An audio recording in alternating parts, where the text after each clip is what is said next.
Alhamdulillah, wassalatu wassalam ala rasulillah, wa ala alihi wa sahbihi wa man walah, wa ba'd.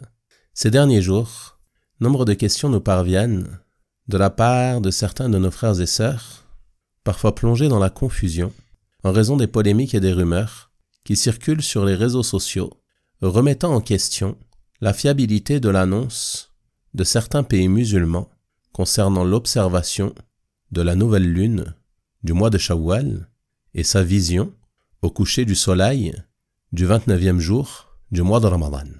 Certains de nos frères et sœurs se demandent même s'ils n'ont pas commis un péché en célébrant Eid al-Fitr, la fête de la rupture, dimanche au lieu de lundi, et veulent savoir s'ils doivent rattraper un jour de jeûne ou non.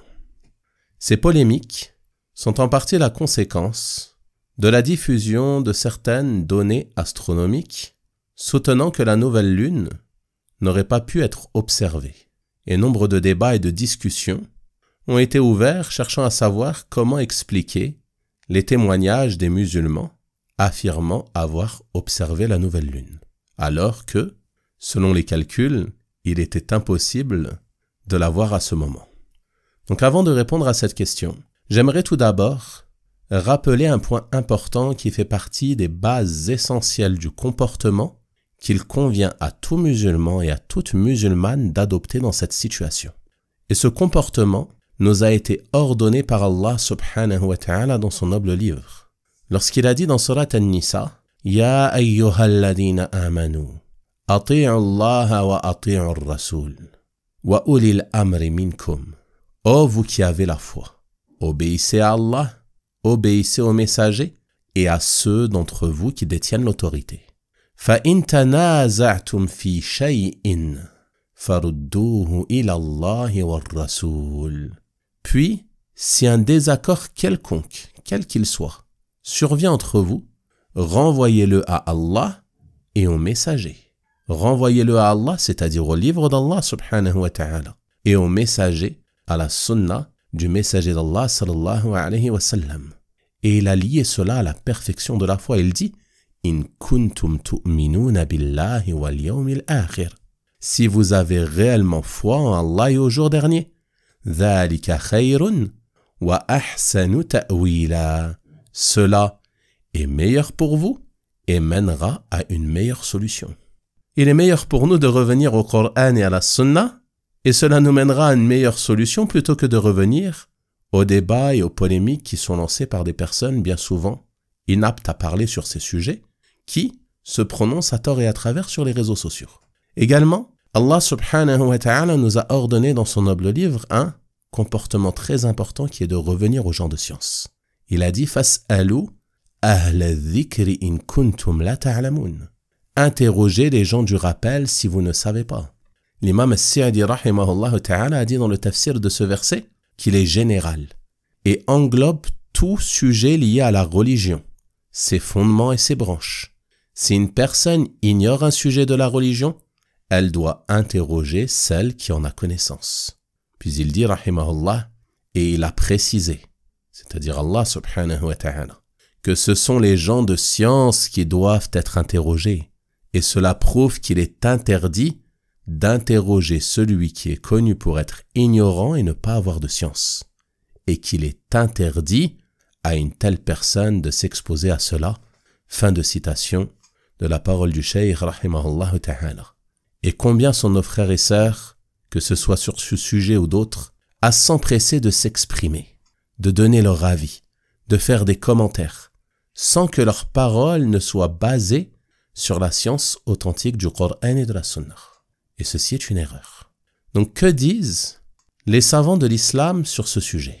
Afin de répondre à cette question, j'ai choisi de vous résumer des paroles d'un grand savant de la communauté, l'imam Abdul Aziz ibn Abdillah ibn Baz, rahimahullah ta'ala, savant, décédé il y a maintenant plus d'un quart de siècle, en l'an 1420 de l'Hégire. Et il a écrit un article à ce sujet qui a été publié il y a maintenant presque 40 ans, en l'an 1407 de l'Hégire. Dans cet article, il commence par expliquer que le prophète sallallahu alayhi wa sallam a lié l'affirmation du début d'un mois lunaire ou de sa fin à deux choses. Soit la vision de la nouvelle lune, soit le fait de compléter le mois à 30 jours, dans le cas où la nouvelle lune n'est pas observée. Puis il explique que le jugement du prophète sallallahu alayhi wa sallam s'appliquait à son époque et s'applique aussi à toute époque après lui jusqu'au jour de la résurrection. Et Allah subhanahu wa ta'ala a complété et parachevé la religion. La législation islamique n'est donc sujette à aucune faille ni aucun manquement. Et ni Allah, ni son prophète sallallahu alayhi wa sallam n'ont ordonné de prendre en considération les calculs astronomiques, que ce soit pour affirmer le début du mois lunaire ou la fin du mois lunaire. Et rien dans notre religion ne nous pousse à considérer ces calculs comme une condition de validité de la vision dont témoignent des musulmans intègres et de confiance. Et le cheikh rahimahullah nous dit que celui qui considère la concordance avec les calculs comme une condition de validité de la vision, alors c'est comme s'il reprenait, s'il faisait objection à Allah et à son messager sallallahu alayhi wa sallam. Et cela revient aussi à imposer aux musulmans une condition qui n'a aucune origine dans la législation d'Allah. En effet, ce que prétendent les astronomes à travers leurs calculs, cela peut être contredit par la vision. Même si un calcul indique que la lune ne sera pas visible ou qu'il sera impossible de la voir, rien n'empêche que la vision contredise cela et qu'elle soit confirmée par l'observation. Il n'est pas permis de considérer les calculs astronomiques comme une condition de validité de la vision. Et aucun texte du Coran et de la Sunna ne nous ordonne de revenir à ces calculs pour affirmer le début d'un mois ou sa fin. Au contraire, Cheikh al-Islam Ibn Taymiyyah rahimahullah a même rapporté l'unanimité des savants stipulant qu'il n'est pas permis de se baser sur les calculs pour affirmer cela. Et Al-Hafidh Ibn Hajar rahimahullah, l'auteur de la célèbre explication de l'authentique de l'imam al-Bukhari rahimahullah, a rapporté dans son livre Fath al-Bari de Abu al-Walid al-Baji l'unanimité des salafs sur cette question. Et nul doute que leur unanimité est un argument prévalant sur les paroles de ceux venus après eux. Et le cheikh rahimahullah, Cheikh Ibn Baz, apporte une précision importante en disant qu'il ne vise pas, par ses paroles, le rejet absolu des calculs, ou le fait de ne pas s'en servir pour observer la nouvelle lune, mais il vise l'interdiction de se reposer sur cela et d'en faire une condition de validité de la vision. D'autant plus que l'on sait que les auteurs de ces calculs peuvent parfois diverger entre eux. Et même s'ils étaient tous unanimes, ceci n'est en rien un argument car ils ne sont pas infaillibles. Et il est même possible qu'ils se trompent tous.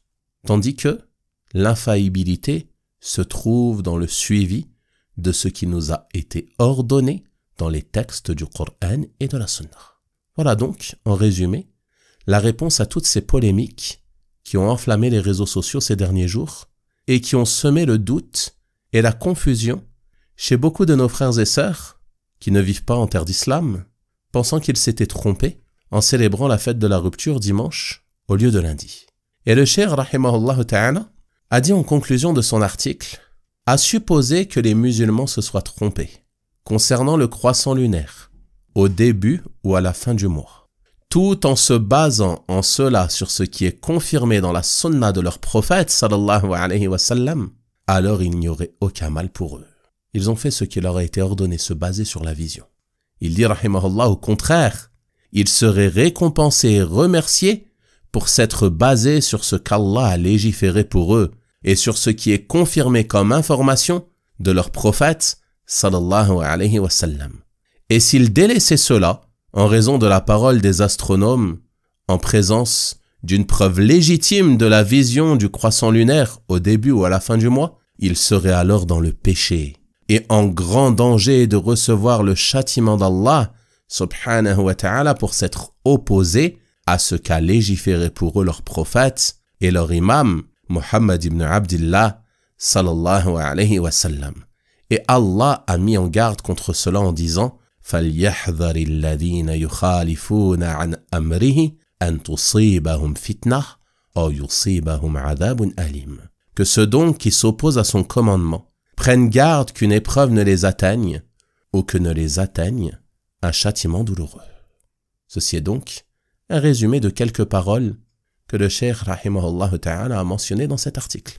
En résumé, il nous dit que les calculs ne peuvent être pris comme condition de validité de la vision, que la vision peut contredire les calculs et que ceci religieusement est accepté, et que la contradiction des calculs à la vision n'est pas à prendre en considération et à supposer que les musulmans se soient trompés en appliquant ce qu'Allah et son messager sallallahu alayhi wa sallam leur ont ordonné, alors ils sont sur le bien, et ils seraient sur le mal et dans le péché s'ils délaissaient ce que le prophète sallallahu alayhi wa sallam leur avait ordonné sous prétexte de prendre en considération la parole d'astronomes qui disent que cela n'est pas possible alors que eux, ils ont vu la lune de leurs yeux. Enfin, mes frères et sœurs, j'aimerais attirer votre attention et vous avertir contre un mouvement très actif et influent sur les réseaux sociaux aujourd'hui, qui ne manque jamais une occasion pour dénigrer les dirigeants des pays musulmans. Et ils profitent souvent de ce genre d'événements ou d'autres événements politiques qui touchent les musulmans pour semer le doute et la confusion et dénigrer gouverneurs et savants des musulmans. Et si vous observez les paroles de ceux qui se sont rapidement prononcés sur cette question, vous verrez qu'ils ont pour la plupart utilisé cette question pour dénigrer un pays en particulier, qui est le royaume d'Arabie Saoudite, bien que ce pays ne soit pas le seul à avoir observé le croissant lunaire. Mais le croissant lunaire a aussi été observé dans d'autres pays, que ce soit au Moyen-Orient ou en Afrique. Prenons l'exemple en Afrique du Mali, dont le ministre des Affaires religieuses a affirmé dans un communiqué officiel que le croissant lunaire de Shawwal a été aperçu le samedi 29 mars 2025. Dans plusieurs localités du pays. Non pas dans une localité, mais dans plusieurs localités du pays. Donc pourquoi se focaliser et diriger les critiques sur un seul pays? Certains diront parce que ce pays est influent. Certes, mais il y a autre chose derrière cela. Sachez bien que leurs paroles ne sont pas innocentes. Donc pourquoi leurs critiques ne sont portées que vers ce pays? Nombre d'entre eux espèrent à travers cela discréditer non pas les gouverneurs, mais les savants de la Sunna qui exercent dans ce royaume et qui appellent depuis des décennies à la religion authentique, à la croyance authentique et au suivi du Coran et de la Sunna selon la compréhension des pieux prédécesseurs, rahimahumullah ta'ala. Soyons donc attentifs à cela et prenons garde à toutes ces personnes qui sèment les troubles et la discorde entre les musulmans et veillons à rester fermes sur les principes de notre religion en toutes circonstances et que les troubles et les événements ne nous poussent pas à nous écarter des savants de la Sunna qui appellent au suivi de la voie du meilleur des hommes, Muhammad ibn Abdillah sallallahu alayhi wa sallam, et de la voie de ses compagnons radiyallahu anhum. Ceci est donc ma réponse concernant cette question en espérant que ceci soit profitable à ceux qui l'écouteront. وصلى الله وسلم وبارك على نبينا محمد وعلى آله وصحابته أجمعين والحمد لله رب العالمين.